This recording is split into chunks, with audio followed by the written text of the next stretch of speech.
झटपट तैयार होने वाली चना चाट की मज़ेदार रेसिपी लेकर आई हूँ। बिस्मिल्लाहिर्रहमानिर्रहीम। अस्सलाम वालेकुम। रमज़ान में जल्दी से और मज़ेदार सी चना चाट तैयार हो जाए, उसकी रेसिपी मैं आप लोगों के लिए लेकर आई हूँ।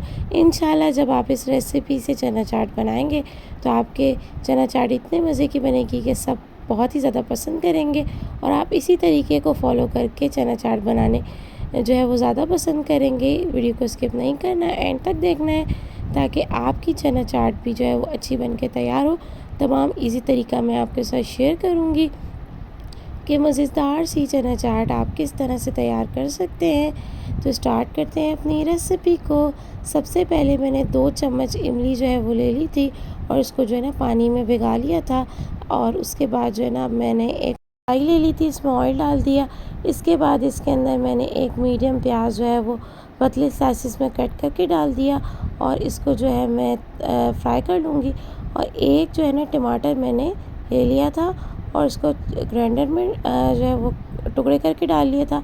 और यहाँ जो है ना मैं अपने प्याज को फ्राई कर रही हूँ। प्याज में जो अच्छा सा लाइट गोल्डन ब्राउन कलर आ जाएगा, जब तक आपने इसको फ्राई करना है।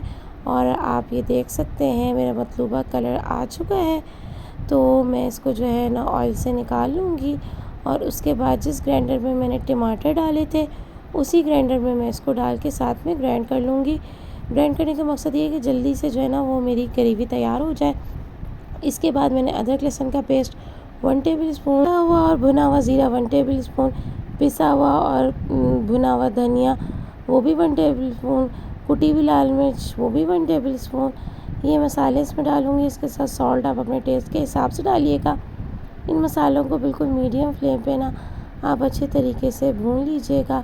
ठीक है, इसको जलाना नहीं है, जस्ट एक भीनी सी खुशबू इसके अंदर आ जाए, बस इतना आपने इसको पकाना है, जस्ट 1 मिनट के लिए। इसके बाद आपने जो टमाटर और प्याज का जो पेस्ट बनाया हुआ है वो आप इसके अंदर डाल देंगे। फ्लेम को थोड़ा सा हाई कर देंगे और इसको अच्छी तरीके से भून लेंगे, इतना कि जो आपने ऑयल डाला है ना वो ऑयल जो है वो छूट जाए और जो है आपकी ग्रेवी जो है वो अच्छे तरीके से थिक होके पक जाए। ठीक है, मैं इसको ऊपर से कवर कर दूँगी। आप इसको ऊपर से कवर करके मीडियम फ्लेम पे जस्ट 3 से 4 मिनट के छोड़ दीजिएगा। उसके बाद आप इसको भून लीजिएगा। ज़्यादा देर आप इसको रखने की ज़रूरत नहीं है। जब ये देख लीजिए आपकी ग्रेवी थोड़ी थिक हो जाए तो इस वक्त जो है ना आप इसके अंदर इमली का पल्प डाल दीजिएगा। ठीक है, मैंने इसके अंदर इमली के जो बीज थे वो निकाल दिए थे और जो है ना इसको डाल दिए। इस स्टेप में ना आप चिकन पाउडर इसके अंदर डालें तो टेस्ट बहुत ही अच्छे से एनहेंस होगा। ये टोटली ऑप्शनल है। अच्छा, मैंने चने उबाल के रखे हुए थे 1 कप, वो मैंने इसके अंदर डाल दी। थोड़ा सा पानी भी था उसमें। ठीक है, और अगर आप पहले से चने उबाल के रखें तो आप जस्ट चने डालें, पानी की ज़रूरत नहीं है। अमूमन मैं भी चने उबाल के रखती हूँ रमज़ान के लिए पहले से, ताकि जो है ना बस रमज़ान में ज़्यादा मुझे काम ना करना पड़े और अपनी इबादतें भी जारी रहें। तो अब आपने हाई फ्लेम करके ना इसको अच्छे तरीके से भूनना है। मैंने इसके अंदर 1 आलू बड़ा वो भी डाल लिया था, उसको क्यूब्स में कट कर लिया था।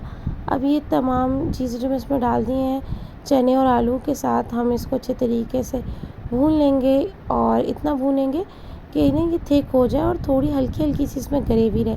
अच्छा, आपके पास धनिया या पुदीना जो है साबुत है तो आप डाल लें। उस वक्त मेरे पास मौजूद नहीं था, मैंने धनिया और पुदीना मैं सुखा के रखती हूँ, मैंने वो इसमें डाल लिया था।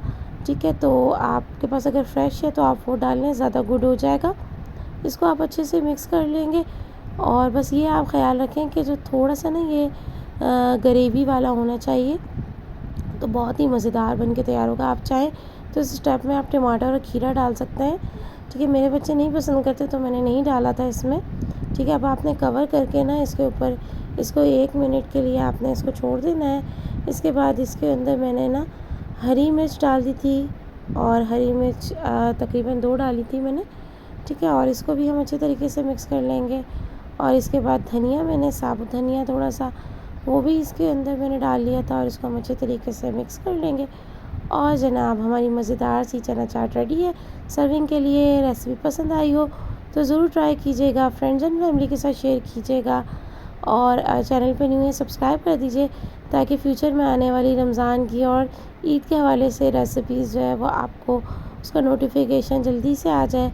आप इसके ऊपर जो है वो गार्निशिंग कर दें प्याज से और धनिए से, और अगर आप टमाटर कोई भी चीज़ पसंद करते हैं तो वो डाल दें। रेसिपी ज़रूर ट्राई कीजिएगा। इजाज़त चाहती हूँ। अल्लाह हाफ़िज़।